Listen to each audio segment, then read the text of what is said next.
Oke, jadi saya akan mendemokan aplikasi SPJ. Jadi dalam demo ini saya akan coba mempraktikkan bagaimana cara membuat SPJ sebelum dan sesudah. Artinya ketika misalkan dia tidak memakai aplikasi SPJ dan ketika misalkan dia memakai aplikasi SPJ. Perbedaan-perbedaan apa saja yang dapat kita temukan sebagai unggulan dari aplikasi SPJ-nya. Jadi kita coba buka pertama Excel-nya.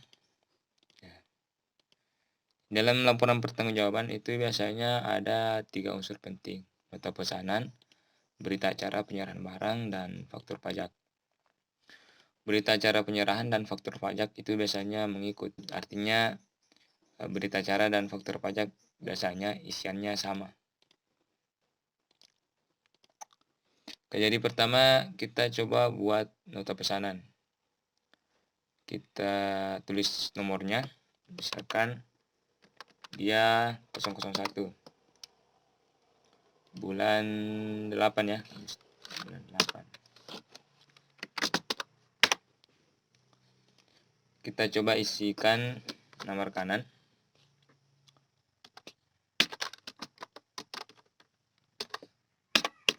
alamatnya,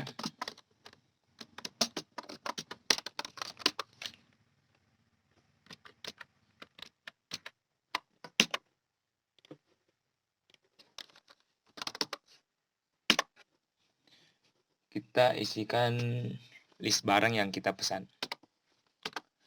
Punya buku tulis, 2 buah.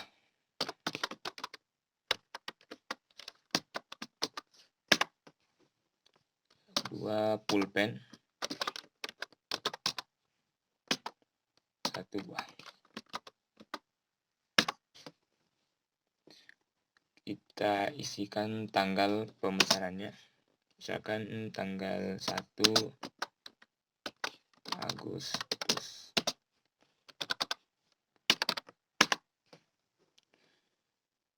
Di sini nama toko kita samakan yang di atas. Nama pelaksana kegiatannya coba kita pakai misalnya ya.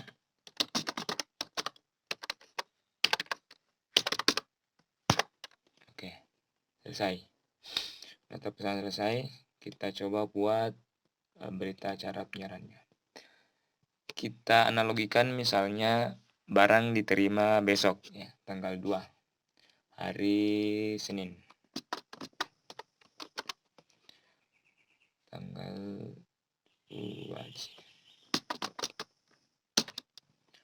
bulan Agustus. Nama rekanannya kita samakan sama pesanan. Begitu pula dengan alamat. Nama pelaksana kegiatannya juga disamakan. Nah, error ya. Kita tulis manual.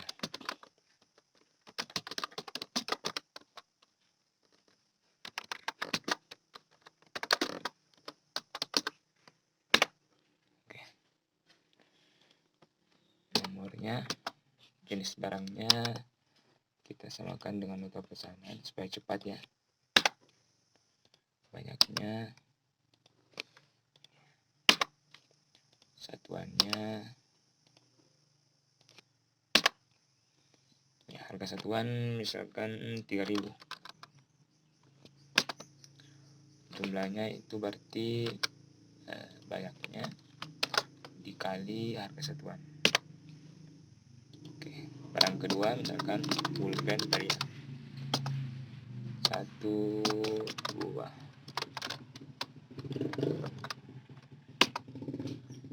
Harganya 15. Kita kalikan.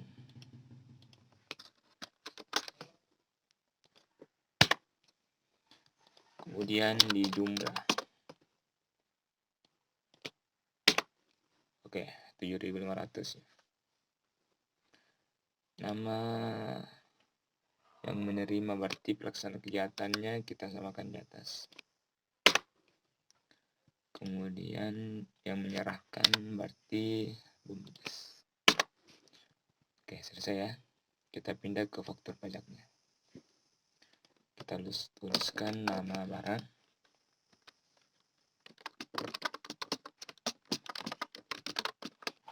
Pajaknya tadi 2 buah ya. Harga satuannya kita samakan dengan.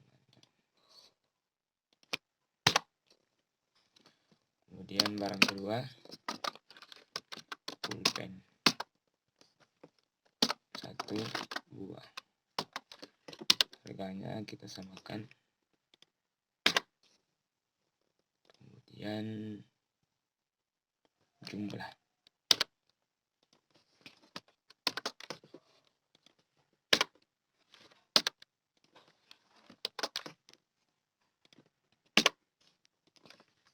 Langsung 7.500. Sama ya. Ini pajak PPN PPH ya. Ini ada rumus tertentunya. Kalau salah 100 plus 110 dikali 10% dikali kali 10% dikali di bawah juga 100 per 110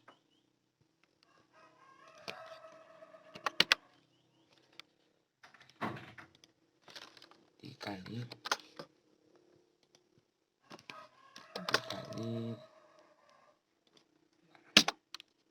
dari sini sama dengan dalam kurung ini ditambah ini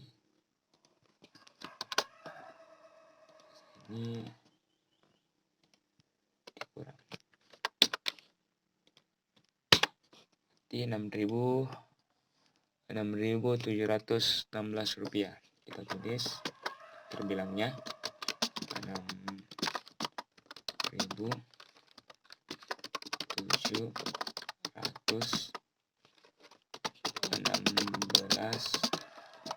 rupiah. Oke. Rekanannya kita samakan. Oke, selesai ya. Pembuatan laporan pertanggungjawabannya untuk barang buku tulis dan pulpen. Kita coba buka yang versi aplikasinya. Ini di aplikasinya. Kita login terlebih dahulu. Masukkan passwordnya.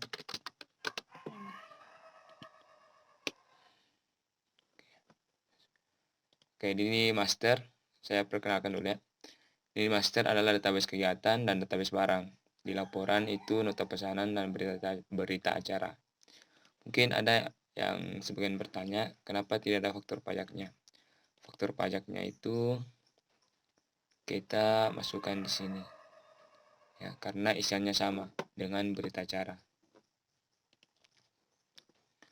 Oke, coba kita buat nota pesanan. Kita pilih nama kegiatan. Oke, coba lihat ya. Ketika misalnya kita pilih nama kegiatannya, pelaksana kegiatan dan alamat pelaksana kegiatan itu akan terisi secara default. Kemudian kita pilih nama rekanan. Perhatikan, ketika misalnya kita pilih nama barangnya, list-list barang yang dijual oleh BUMDes ini akan muncul di sini. Jadi barang-barang di sini tinggal kita klik. Misalkan kertas HPS. Saat kita klik kertas HPS atau salah satu barang dari list barang ini, nomor nota akan terisi secara otomatis. Jadi kita tidak lagi menulis atau mengetik manual nomor notanya. kita misalkan beli 2 kertas HPS, 2 rim ya. Tanggal pemesanan. Jadi kita langsung klik-klik saja tanggal pemesanannya. Coba perhatikan misalnya ketika saya pesanan di bulan Juli, bulan 7, nota pesanan akan berubah menjadi bulan 7. Saya pindahkan kembali ke bulan 8, tanggal 1.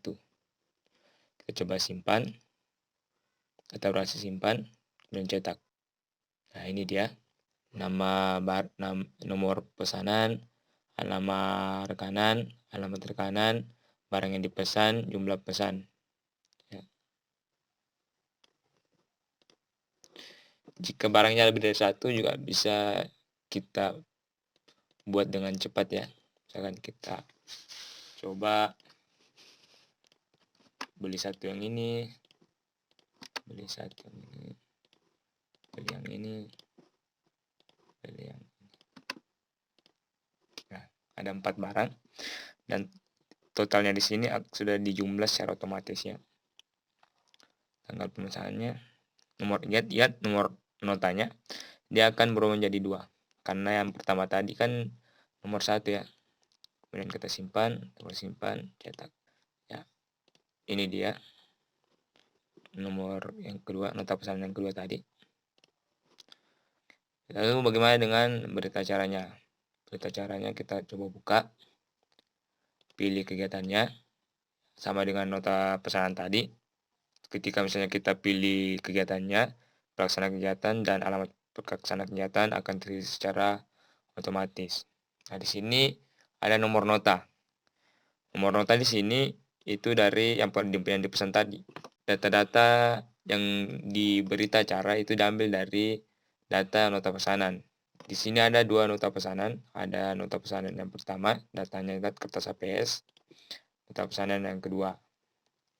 Nah, kita coba yang pertama saja. Coba perhatikan ketika misalnya saya klik list barang, tanggal, hari, bulan, dan tahun pemesanan akan terisi secara otomatis terbilangnya. Coba kita ubah tanggalnya menjadi tanggal 2. Ya, tanggal 2 hari Senin, Agustus 2021. Kita coba masukkan 3. Error. Atau ada notifikasi. Jumlah yang Anda masukkan melebihi stok. Maksudnya adalah, kan kita pesan tadi 2 barang kertas HPS. Nah, ketika serah terimanya 3, berarti kan dia tidak logis. Artinya dia tidak terhitung. Logikanya kayak, kita kan pesan 2, kenapa yang sampai 3? Jadi ini juga akan meminimalisir risiko kesalahan dalam membuat laporan pertanggungjawaban. Oke. Ketika kita pilih oke, dia akan kembali ke 2. Ada lagi, coba 1. Misalnya kita pilih tanggal 31 Juli ya. Nah, tanggal tidak valid. Artinya tanggal 31 Juli ini mendahului tanggal 1 Agustus. Jadi nota pesanannya kan tanggal 1 Agustus. Kenapa serah terimanya tanggal 31 Juli? Itu juga tidak valid. Di aplikasi ini akan ada validasi seperti itu. Jadi ini juga akan meminimalisir kesalahan-kesalahan dalam pengetikan dan pembuatan SPJ-nya. Kita pilih OK dan lihat dia akan berubah secara otomatis menjadi tanggal 1 Agustus. Kita pilih tanggal 2 kembali. Kemudian kita klik tambah. Ketika misalnya kita klik tambah, coba perhatikan yang di bawah 130.000 ya. Ini akan dihitung terbilang secara manual. Kita coba checklist PPN-nya, PPN dan PPH-nya. Ya, dia akan berubah secara manual berdasarkan yang dihitung di sini. Kita simpan. Kita berhasil simpan. Kita coba cetak. Ini dia hasil cetakannya. Hari Senin, tanggal 2 bulan Agustus tahun 2021. Pertanyaan bawah ini semua akan dimasukkan otomatis ya. Ini kertas HPS 2 rim. Oke. Coba kita cek faktur pajaknya. Nah, faktur pajak kertas HPS 2 rim ya, ada PPN dan PPH dan hitungan terbilangnya.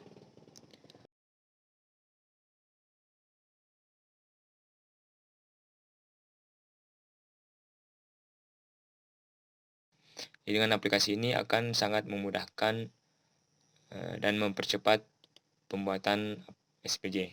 Ya.